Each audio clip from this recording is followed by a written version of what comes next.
Alle maanden na de officiële opening wordt in het Ljouwter distributiecentrum van PostNL alle dagen meer dan 30.000 pakketten verwerken. Daarvoor binnen zo'n 250 meewerkers in het spier. 100 daarvan zullen ooit geen plek op de reguliere arbeidsmarkt vinden. Sociale werkverzekering Caparis is dan ook tevreden met het initiatief en verwacht dat het aantal werknemers toenemen zal. De internethandel die groeit. En dat betekent die pakjes komen hier al jadel. En de verwachting is bij u dat het daar nog wel eens wat meer werk in. We hopen je er ook op. Wiels de merk van gewone post krimpt en er een heel soort post erin is uitvliegen, groeit de pakketbezorging enorm. Met een investering van dik 10 miljoen euro is het distributiecentrum in Ljouwt een van de modernste van Nederland. En had qua innovatie en dwarsomheid voor PostNL daarmee een landelijke voorbeeldfunctie.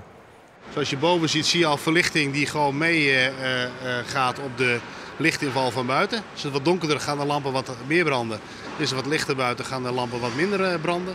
En de transportbaan ben bekleed met vilt. Dat is echt uniek. Waarvoor? Ja. Een van de klanten die we doen is Baasma Wijn uit Gorredijk.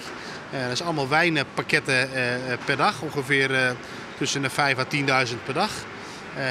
Dan is het handig dat je een machine hebt die een beetje gentle is met de pakketten. En dus voorzichtig, zodat we wat minder breuk hebben.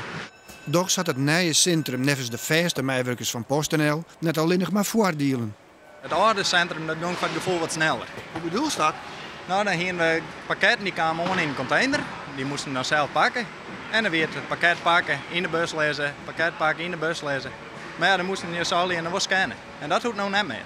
Ik hoor van jouw collega's dat het is heel modern, het is kind, het is prachtig, maar het is echt wat onpersoonlijker al hier. Ja, dat klopt. Het contact met de collega's en spul is al hier wat minder en ja, dat is wel jammer.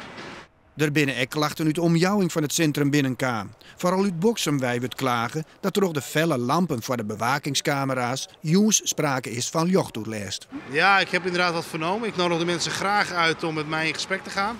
En te kijken of we daar wat aan kunnen doen.